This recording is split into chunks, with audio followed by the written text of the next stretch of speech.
राम राम मंडळी. कलम 302 ब्लॉग या आपल्या मराठी चॅनलमध्ये आपलं स्वागत आहे. 15 तारखेला 15 मार्चला दिल्ली पोलीस स्टेशन दिल्ली पोलिसांच्याकडे रजिस्टर एक घटना झाली आहे आणि ही घटना तुमच्यापर्यंत पोहोचवणं माझं काम आहे. कारण मदनवायूचा आणखी एक नवीन प्रकार उघडकीस आला आहे आणि आपलं कसं आहे, थोडं इसकटून सांगितलं म्हणजे तुमच्या डोक्यात बसतं आणि माया मनाला बरं वाटतं, असा विषय असतो. नेमका काय प्रकार आहे आपण बघू आता. रेखा विश्वास नावाची महिला आहे. त्या महिलेचं ज्या ठिकाणी घर आहे त्या घराच्या पासून अगदी जवळ, म्हणजे एक कासराभर अंतराव, कासराभर कळत नाही का, एक 50 फूट अंतराव अजून एक घर आहे नंदिती शर्माचं. आणि ही केस नंदिती शर्माच्या बाबतीत घडलेली आहे. दोघी जणी तशी ओळखी, म्हणजे कशी की बा शेजाऱ्यात कसं असतं की बा कुठं भाजी आणायला निघाल्या, चला उरकलं का, थोडा लिपस्टिक लावली, गन पावडर केली की निघाले भाजी आणायला. दोन बाया थोडीफार आपापली सुख दुःख काय असेल ती शेअर करायच्या, अशा शेजारनी त्या मैत्रिणी. नंदिती शर्माचा जो नवरा आहे तो कामाला होता, मुलं शिक्षणाला बाहेर होती, बाई घरात एकटी फ्लॅटमध्ये. तो त्याची सर्व्हिस होती ना ही आउटडोअर, म्हणजे ज्याला औषध मेडिकल कंपनीमध्ये तो बाहेर डिस्ट्रीब्युटर म्हणून काम करायचा, त्याला बाहेर फिरावं लागायचं. फिरून द्यावं, 2-2 दिवस घरी येत नसायचा. काय त्यात पैसा कमावणे, आणि ते पैसा कमावल्याला कुठं जायचं म्हणजे त्यांचा मुलाच्या आणि मुलीच्या शिक्षणाला हॉस्टेलचा खर्च, फी, अमकं तमकं चाललं सगळं. काय झालं, थोडं त्या माणसाचं लक्ष बायकोकडं दुर्लक्ष झालं असन, थोडं विचलित झालं असन. आणि माझं कायम सांगणार की 30 ते 40 या काळामध्ये ही निसर्ग आहे. ही माझी बायकोला चांगली, तुझी बायकोला वाईट, ह्याची तशी त्याची तशी, माझी लक्ष्मी, असं काही नसतं. निसर्ग आहे. केव्हा कुणाचं काय होईल कुणाच्या बाबतीत हे काही सांगता येत नाही, असा विषय असतो. त्या बाईचं, ती जी नंदिती शर्मा आहे ती एकटी घरात राहिल्यामुळं मग करमणूक म्हणून माणूस टी व्ही काही जास्त सगळा दिवसभर टी व्हीच बघत नाही, काय नाही.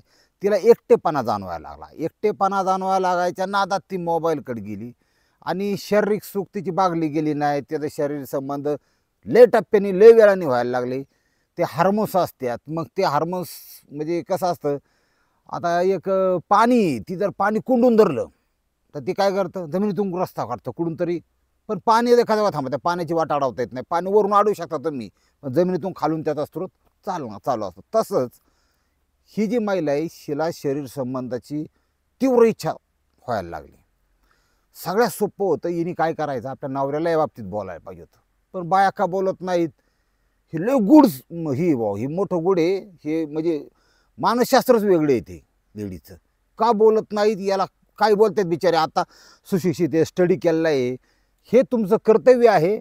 मला ह्या वेळात ह्या काळात तुमची गरज आहे आणि तुम्ही माझ्यासाठी वेळ दिला पाहिजे, हे पटलं आपल्याला. सगळं बेस्ट. बाय नवऱ्याच्या असंच बांधलं पाहिजे, वेळ दिला पाहिजे. मग तुम्ही जर वेळ दिला असाल तर मी काय मग गावाकडून वेळ घेऊ का, असं तर थोडंच असतं. त्याच्यामुळे बोललं पाहिजे. ग्रामीण भागात तर बाया काय बोलत नाही. ही बाई पण बोलली नाही. ही जी बाई आहे नंदिती शर्मा ही 38 वर्षाची आहे. आणि रेखा विश्वास ही जी महिला आहे, ह्या महिलेला एक मुलगा होता, तिची मैत्रीण शेजारची, युवराज विश्वास. आता युवराज विश्वासच्या बाबतीतली केस आहे. 17 महिन्याचं 17 वर्षाचं पोरग, मग त्याला अल्पवयीन म्हणतात. दुर्दैवाने हा जो युवराज विश्वास आहे, विश्वास आडनाव आहे बरं का, तो युवराज आहे, तो जन्मजात अंध आहे. त्याला आपण काय करू शकत नाही, कारण ज्याचं जसं कर्म असन तसा जन्म पुढे मिळतो. पण अनेक अंध व्यक्तीसुद्धा डोळा असणाऱ्यापेक्षा सरस आहेत, चांगले आहेत का, ते पाप नाही करीत. ते जे देवाने दिलं ते स्वीकारतात, जगतात. डोळा असलेली आत्महत्या करतात, अंध व्यक्ती आत्महत्या करत नाही का, तर निसर्गातच ती शक्ती दिलेली असती की जगून दाखवायचं. आणि हुशार असतात. एखाद्याचा स्पर्श त्यांनी जर ध्यानात ठेवला तर तो स्पर्श ते आयुष्यभर विसरत नाही. हुशार माणसं असतात, त्याला दैवी देणगी असते. हा जो मुलगा हा बी बोला चुनचुनीत. आणि कसं होतं, थोडं बंद असतं तो, काठी जरी घेतली फिरायला जरी लागलं तरी कोणाचा तरी सपोर्ट दिला चांगलं होतं. प्रत्येक आता पुढं काच आहे किंवा काही ही एखादा मग तिकडे जात असेल तर आपण थांबा चालेल इकडं सोडू, रस्ता क्रॉस करू, असा विषय असतो. अंध होता तो. ही जी महिला आहे नंदिती शर्मा, हिच्या हार्मोन्स बॅलन्स बिघडल्यामुळं हिला असं मनात तिने एक अशी संकल्पना बांधली की आपण एखाद्या तरुणाशी आणि ती संबंध चालू करायची. बरं, आता ही महिलेच्या मनात केव्हा येतं माहिती आहे का, ज्या महिलांचा नवरा जास्त रागीट दिसली की खतम डायरेक्ट वार असा नसतो. ते नवऱ्याचा स्वभाव इतका शांत संयमी, त्यांच्या बायका बऱ्याच असा प्रकार विचार करतात. त्यांना वाटतं हा काय करणार आहे, हे पण असं ही जग लय उलटं पालटं, कुणाची कशी केस असेल काय सांगता येत नाही. हिने काय केलं, ते इकडे तिकडे बघण्याऐवजी म्हणली अंध व्यक्ती आहे ना पोरगा युवराज, याचाच कार्यक्रम राबवायचा. बघा दुनिया लय बेकार आहे बरं का. मग हिने डोकं लावलं, तिच्या घरी जाणं येणं चालू केलं, स्टेप बाय स्टेप. फाउंडेशन आधी, नंतर मधलं बांधकाम आणि शेवट कळस असा असतो. कळस म्हणजे बेडरूमवर असं असतं. तिच्या जाणं येणं चालू केलं. म्हणली युवराज काय चाललंय काय नाही, त्यासंग बोलायची, 5 मिनटं वेळ द्यायची, 10 मिनटं वेळ द्यायची. आता एकटा माणूस किती केलं तरी कोणतरी बोलते म्हणल्यावर तो फार उत्स्फूर्तपणे त्याला ती काय बोलायला लागली ना, हा बरं आहे का काकी असं, ते काय त्यांची मानाची हालत जास्त होत नाही का, तर दिसत नाही ना, अंदाज आहे ना, मग ते एक स्थिर असतं त्याचं. हा बरं आहे, कुठे आहे, या, हां बाय, गुड बाय, हे असं चालू असतं. ती बोलायची, चर्चा करायची, बोलता बोलता म्हणजे चल आपण गप्पा मारायला घरी जाऊ आमच्या. हिला वाटलं तर मुलाच्या म्हणजे त्याचा मुलाचं माझ्या मुलाचं काय पाप यायचं त्या युवराजच्या आईच्या डोक्यात नव्हतं रेखाच्या. काय जा म्हणले तुझा टाईमपास होऊन जरा. मग त्याला हाताला धरून बोटाला धरून ती तिथून 50 फूट अंतर रस्ता क्रॉस करून न्यायची. दरवाजे उघडच, तसं काय विषय नाही, दरवाजा उघडत तिथं बसवायची त्याला ह्याच्यावर. तू माझा बेस्ट फ्रेंड आहेस. हातात हात घेतला, त्याचा मऊ हात तिच्या मऊ हाताला लागला. हा दुसरी स्टेप, तुला काय खायचे सांग, मी तुला आवडता पदार्थ करून देते. नाही ना, काही करा, पोहे करता का पोहे, काय रवा करता का रवा, असं काय असेल ते ठीक आहे अशी म्हणायची. फ्रूटमधून आपलं फ्रीजमधून फ्रूट काढायची, सफरचंद काढायची, ते कापून दे, कुठं संत्राच दे. हे कार्यक्रम त्या बाईला ह्या युवराजबद्दल काही प्रेम नव्हतं, तिला फक्त त्याचं शरीर बघायचं होतं. लक्षात घ्या विषय असा आहे. हळूहळू स्टेप बाय स्टेप. आणि तू माझा बेस्ट फ्रेंड हो का, मी एकटी अरे, मला तर कधी कधी जगावंसंच वाटत नाही अजिबात. म्हणजे असं का बोलता तुम्ही, अहो मला देवाने आज आंधळा आहे, मला देवाने डोळे दिले नाहीत तरी मी मरणार नाही कधी, आणि तुम्ही असं का म्हणताय. एकटे पण खायला उठतं रे, काय करू, पण आता काय ना, मला भीती वाटत नाही, माझा बेस्ट फ्रेंड तू माझ्याबरोबर आहेस. असं म्हणून मी तुला एक हक करू शकते का. हक तुम्हाला कळायचं नाही, ती इंग्रजी शब्द आहे, त्याला म्हणतात मिठी मारो का. हा ती मिठीचा कार्यक्रम ती ग्रामीण भागात तुम्हाला लेगा जाळ असतो, मारल्यावर सोडीतच नाही ते एकदा. त्याला मिठ्या मारायला सुरुवात केली. आता ह्याच्यातून काय होतं बघा, त्या मुलाला आणि त्या मुलाला कल्पना काहीच कारण नव्हतं. 17 वर्षाचा मुलगा आहे, शरीर प्रत्येकाला देवाने दिले, सगळं आहे, पण पुढच्याच्या भावना काय आहेत हे त्या मुलाला लवकर कळलं नाही. डोळस असताना त्यांना काय सांगलं होतं. आता तर 8वी 9वीचीच चालू झाले, तुम्हाला माहिती नाही, लय अवघड आहे जगाच, ती सांगत नाही. 7वी 8वी पासून लोक पोरं चालू आहेत. पोरं बिन पोरी कुठं कमी नाहीत, म्हणजे थोडे आहेत त्यातले बिघडलेले, फक्त 7वी 8वीच्या 6वीच्या सुद्धा अवघड आहे. ही कलियुग खरं असं मला वाटतं चालू व्हायला लागले. ती काय वाटतं बाबाजी, ती माहिती का असं बाद भेटली कुत्री बित्री बघते, त्यांच्या भावना जागरूक होतात काय कुणाला माहिती, लहान लहान पोरांच्या बी असा विषय चाललाय सध्या जगात. पण बोलत नाही ज्याविषयी लोक, आहे का नाही, फक्त बघत यात. हा या घटनेमध्ये त्या मुलाला तिने स्पर्श ही असं चालू केलं. दुसऱ्या दिवशी तिसऱ्या दिवशी ऊन 12 वाजले की बाई तापायची की दिवस तापायचा आणि त्याला घेऊन यायची. आणि मग त्याला एक दिवस म्हणजे तिने ठरवलं की आज आपल्याला कळस गाठायचा. आणि मग तिने त्याला म्हणले मला कोल्ड्रिंक पितो का, आपण दोघं कोल्ड्रिंक पिऊ, कोल्ड्रिंक पाजायला सांगितलं. ती संगीत लावायची, म्युझिक लावायची, त्याच्यानंतर त्याच्या शरीरावर अत्तर मारायची. बघा, तुला मालिश करून देते म्हणायची, तू माझा बेस्ट फ्रेंड आहे ना, त्याचं संपूर्ण शरीर, त्याची मांड्या छाती दंड चोळून काढायची. ह्याच्यात तिला ऑर्गॅनिझम मिळायचं. इंग्रजी शब्द तुम्हाला इंग्रजी कळायचं नाही, ती मराठी सांगतो तुम्हाला हेच काढून. म्हणजे ऑर्गॅनिझम म्हणजे ती तृप्त व्हायची मनातून. ते वासनेचले प्रकार आहेत बरं का, म्हणजे फिजिकल वेगळं, मानसिक वेगळं, बोलण्यातून सुद्धा एकमेकाचे जीव होतात माहिती आहे का तुम्हाला. हा व्हिडिओ कॉलिंगचं तुम्हाला एखादी हिस्सा करून बाग करून सांगा, व्हिडिओ कॉलिंग करून एकमेकाला तृप्त केलं जातं. ह्या जगामध्ये तुम्हाला माहीत नाही अशा बऱ्याच गोष्टी घडत असतात, पण आपण काय करतो, कष्ट करा बागर का, आपल्या काय डोक्यात नसतं. कुणाचं काय, कुणाला मागाय चालले वाढत, कुठं काय चालले कुठं, ही आपल्या डोक्यात. पण हे आतलं जग हे लय खतरनाक आहे, आणि आतलं तुम्हाला कळलंच पाहिजे. ही माझं स्वतःचं म्हणणं आहे, आतलं कळलं पाहिजे. त्या पोराला तिने कापडं काढून टाकली. त्याची कुल्फी चुकली मारण्याची, त्या कुल्फीवर बसली वरून, अशा प्रकारे वाटलं झालं फार. म्हणजे पण भानगड ह्याच्यामध्ये एक अजून अशी आहे की त्याला जरी डोळं नसलं, तो जरी अंधा असला, तरी बाकी मेंटली तो पुरुष होता, सगळे व्यवस्थित तर होतंच का नाही, मग त्याला सुद्धा मजा वाटत असेल. आज तुम्ही FIR केली, पण ज्या दिवशी त्या मुलाची शरीरसंबंध त्या बाईने नंदिती शर्माने केले, त्या दिवशी घरी गेल्यावर 2 तासात FIR का नाही केली? बरेच मुद्दे आहेत. हा जो रंगारंग कार्यक्रम आहे ती 38-39ची, हा 17हून 18वर गेलता. आता 18 काय पूर्ण नाही, अल्पवयीनची. शिव कार्यक्रम 7 ते 8 महिने चालला जवळजवळ, चलून द्या. 8 महिने चालल्यानंतर तिने तिची संपूर्ण इच्छा, कारण नांगर नवीन, फाळ नवीन, पुढचं टोक पण नवीन. असं नांगराचं जमीन नांगरताना बघा तुम्ही, फाळ असा टोक बोतलं ना की ती घुसाय थोडा ताण करतो, पण तो पट्टी सोडत नाही अजिबात. कसं 90 ते 90 शेवट. हा 16-17 वर्षाचा नांगर, त्याला काय असा खसकून चालायचा, तेवढं तोपर्यंत तो ग बसला. 7-8 महिन्याचा काळ झाला की चालू होतं, चलून द्या. आता बघा परिस्थिती आहे अशी सेम, कधी एकसारखी राहतच नाही.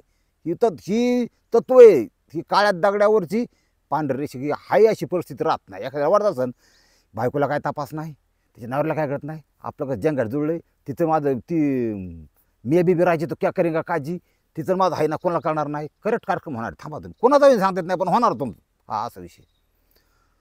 हे चालल्यानंतर अचानक काय असं मला नीतीन दखल घेतली, तिच्या नवऱ्याची ट्रान्सफर दुसरीकडे झाली. ट्रान्सफर झाल्यावर तिला सांगितलं, चंबोगाबाळ आवळा, आयशर टेम्पो येणार आहे भरायला सगळं. तिकडं सिटीत थोडं वेगळं असतं, म्हणजे कसं ग्रामीण भागात आपण सगळं आतबायचं तसं नसतं. सिटीत फक्त प्रत्येक काम फोनवर होत्यात. हा फोन केला फक्त पैशावर काम होत्यात सगळे. बाप मिळाला तर आग्नी त्याला वरून पाणी पाजायला सुद्धा पैशावाला माणूस असतो, ध्यानात ठेवा. लेक गाडीच्या एसीच्या खाली उतरत नाही उन्हाळ्यात दिवस असल्यामुळं. ती सिटीतलं वेगळं आहे, तुम्हाला आतलं कळायचं नाही, पैसा असतो या लोकांच्याकडले. ती तिकडे त्याचा अंत्यविधी करून टाकतात. तसं प्रकारे हिथं सगळी ती लेबर असते, त्यांना हा बरा फक्त आपण पॅकिंग करून ठेवायचं, काही मौल्यवान वस्तू सुटकेस बॅगेत ठेवायच्या. अशा प्रकारे ही बाई गपचीप तिथून निघून गेली, पण ती त्याला भेटायला सुद्धा नाही आली. ध्यानात ठेवा, त्या अंधे जो मुलगा होता युवराज, त्याला भेटायला सुद्धा जाऊ का येऊ का सुद्धा नाही म्हणायला आली, गपचीप निघून गेली. याचा अर्थ असा होता की भोगायचा तवर भोगला 8 महिने, आता काही भोगणं अशक्य आहे. त्या मुलाला त्याच्यावर अन्याय करणं, अत्याचार करणं अशक्य आहे. मग आपलं जाऊन द्या, गाडी दिला सोडून लगेच. याला मानतात बाई, म्हणजे बिघडलेली बाई. इतकी निष्ठुर असती, अनेकांनी नवरं खपावल्यात. काय हा प्रियकराच्या मतीने काय, हा 3 इंचाचं भोग देऊन काही करू शकते बाई, तुमच्या माथ्यात सांगतो. आणि पुरुष येडीचे, त्यांना काय बा इकडून इकडून लाळगटे, हा वाखा वाखा वाखा कुत्र कसं उन्हाळ्यात जी बाहेर काढीतं, तशी पुरुषाची जात. बाई दिसले की पागाळ सोडित नाहीत नजरा त्यांच्या, वाईट परिस्थिती. मग ही निघून गेली बा रात्रीची सगळी. ती गेल्यावर युवराजला माहितीच नाही. आई म्हणली, ती रेखा विश्वास, अरे युवराज म्हणली ती गेली निघून, तू बाय बाय करायला आला किंवा सोडायला आला? मला कोण गेली? म्हणले आंटी गेली. कोणती आंटी? नंदिता. हसला. म्हणलं बरं झालं गेली, तिने लय मजा घेतली, मी पण तिची घेतली, असं काय नाही. आता 17-18 वर्ष पोरं असं म्हणलं, हिला काय कळणार? मग पोरानं उलगावून सांगितलं की ती न्यायची, माझ्या हत्तर मारायची, गुलाब लावायची, कधी मी वर बसायचो, ती कधी ती वर बसायची, सगळे लाखलफडे सांगून टाकली होती तिने. तिच्या आईला तेव्हा त्या प्रकरणाचं गांभीर्य जाणवलं की आईला चुकीचं झालं बरं का, बाईने असा शॉट मारला काय, आणि बाईने असा गैरविश्वास फायदा घातला काय. नवऱ्याला फोन केला, नवऱ्याची ताकद आहे का बायकोचा फोन नाही उचलायची, ती पटकून आलं, काय झालं बा जीव हुजूर. हा ती असंच सध्या नवऱ्यांची परिस्थिती वाईट आहे. आत्ताच्या आत्ता पोलीस स्टेशन, तिथे लोकल पोलीस स्टेशनला जाऊन तक्रार केली त्याच्या विरोधात. आता त्यांनी नोंदवून घेतली, तो विषय नाही, पण इथून सुद्धा केस कोर्टात जाईन अशी आत्ता दाट शक्यता वाटते. कारण तसं ते आडसाड्यात असल्यावर साध्या का अर्जाव लिहून घेणार, तिला बोलावणार, हिला बोलावणार, प्रकरण असलेले हे सगळं, ही सगळ्या जगात कळण, ही तुमचा विश्वास होतंय काय कुठं काय. हा टॅबला खालून जर काही नाही झालं ते दिल्ली पोलिसांचं, ते गपचीप प्रकार होतो. कितीतरी हजारो प्रकरण असे दडपली सुद्धा जातात. तुम्हाला सांगतो, ही दुनिया लय विचित्र आहे, लय वेगळी आहे दुनिया. खरं बोललं ना की त्याचं कान काटेंगा, असे दुनिया आहे. खाऊन दे मला मग लय वाढतो असं आहे. आणि चाटुगिरी करणारी दुनिया जास्त आहे सध्या. पत्रकार सुद्धा विकले गेले. काय सांगायचं तुम्हाला, पॅकेज असतं. हा, नुसतं आमदारकीला प्रचार करायला येऊन माईक घेऊन असं फिरवाय सुद्धा 2-2, 3-3 लाख रुपये असतात. तुमच्या माझ्या सांगतो. कोण जर म्हणत असं हां आता कोणाची हवा आहे, कोणाचं काय आहे, हे महाराष्ट्रातलं सांगतो तुला. 2-3 लाखाचा रेट असतो. कुणाच्याच कधी रुपयाला मेहनत झालं नाही. आम्हाला काय ऑफर नव्हत्या का, आपलं काम नाही ते नको. आणि काय होतं ते वरून बघत माझा स्वतःचा विश्वास आहे. हां, तुमच्यासारखे 4 लोक माबरोबर आहेत ना, ते माझ्या दृष्टीने लय झालं. ते बघ, तो पैसा बी काय कुणी कुदळीने खांदून आणलेला नसतो. हे पैसा 2 नंबरचा आणि ते मार्गाचा सरकारचा डाफल्याला सगळा म्हणजे असलाच पैसा असतो. तिथंच हा ती धंदाच तसला आहे. ते व्यवसाय एक राजकारण म्हणजे की ब 1 कोटी रुपये 2 कोटी रुपये खर्च करा आणि 20 कोटी कमवा, असा विषय असतो. जाऊ द्या, द्या. आता इथं कसं आहे, ही इश्यू झाला, ह्या सगळ्या वृत्तपत्राचा विषय झाला. 15 तारखेला तिच्यावर गुन्हा दाखल झाला आणि 17 तारखेला 16 तारखेला तिला अटक करून 17 डायरेक्ट कोर्टात पोलिसांनी हे केलं. कारण केस म्हणजे जी पत्रकारितेत बाहेर आली ना केस, की विषय संपला म्हणायचं. मग हिंदी वृत्तपत्र आहेत ना, त्या ठिकाणी दिल्ली, उत्तर प्रदेश जबरदस्त चालतात. म्हणजे अजूनही फॅन आहेत वृत्तपत्राचे. आपल्याकडे विषय जवळजवळ आजक्या मारतात सगळे मराठी वृत्तपत्रे. आता त्यांचं करायला नाही, सगळे असे मोबाईलवरचेच सगळे लोक. टी व्हीसुद्धा बंद झाली, खपत नाहीत. आता ह्याच्यामध्ये काय होईल पुढचं भविष्यात हे आज सांगू शकत नाही. पण त्या बाईला तिच्या जे केलं तिने ते वाईट, त्याची सजा कुठंतरी मिळावी का नाही मिळावी हे तुम्ही कमेंटमध्ये सांगा. का माहिती आहे का, हा बी काय खुश होता. आणि असे गुप्त सुप्त अनेक प्रकार चाललेले असतात. तुम्हाला सांगतो फक्त इथून धोका तुम्हाला सांगतो काय आहे, 30 ते 40, 42 वयोगटातील स्त्रिया अशा प्रकारे प्रियकराची निवड करताना अल्पवयीन मुलांना टार्गेट करतात. हे सगळ्यात धोकादायक आहे. त्यांचं पुढचं अख्खं लाईफ खराब होऊन जातं. त्या आईबापांनी काय करायचं तुम्हाला, त्या पोराला 16 म्हणजे 10वी 12वीची पोरं ही, त्या पोरांना इतकं ही करायचं आणि त्या बायाने टार्गेट करायचं, हे चुकीचं ही आहे ना, आलं लक्षात. मग हे कुठंतरी थांबलं गेलं पाहिजे. बरं, किडा बी काय सरळ आहेत का, ती कोयता गँगन, दुनिया गँगन, IM झाटमॅन, ते काही नाही. तुम्हाला सांगतो यांना व्यवस्थित खालचे वरचे केससुद्धा काढता येत नाहीत. हां, इतकी यांची डोकेलिटी, काय कळत नाही यांना. फक्त एकच केलं त्यांनी, नका काय कळून द्या. आईचं किंवा बापाचं दोघाचं कोणाचं ऐका, पण घरच्या पालकांचं ऐकलं ना, त्यांचं आयुष्यात कधी म्हणजे वाईट होणार नाही एवढी खात्री मी देतो. आई वडील आयुष्यभर जिजावतात. तुम्हाला सांगतो रात्री 1.5 चपाती राहिली, आई सकाळी गरम करून खाते, पण पोराला ताजी वाढणार. एवढं जरी जाणीव नाही, फक्त बाकी सगळे जाणीव नाही, जाणीव आईबापाची याची. आणि भयंकर चाललेलं आहे बाबा जगातमध्ये. ह्या एवढं करून बी जर पोर अशा प्रकारची निवडत असतील तर चुकीची गोष्ट आहे. बघा काय बोध घेता आलं तर, नाही तर कसं आहे, जाऊन द्या गाडी. आम्ही आहेच मोकळे, टुरिस्ट सांगाय तुमची. रामकृष्ण हरी.